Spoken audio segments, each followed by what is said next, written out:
So nara mga dol. So naami sa kuan. Katulong nga punuan. So katulong nga punuan. True. Katong mga nag-order lagi sa pulot lagi ay muna inyong mga pulot pohon mga dulo. On process na. Mga sunod adlaw nanagi pulot. Araw. Grabe nga tagok ko. Tagok ni siya nga kuan nga trabaho pero kwarta gyapon. Di man mi agpundo sa isa ka kuan, sa isa ka panapi.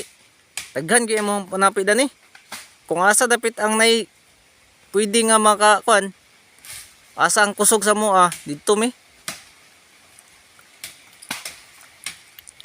Pro nawa ra ng kuan no. Oh, punuan.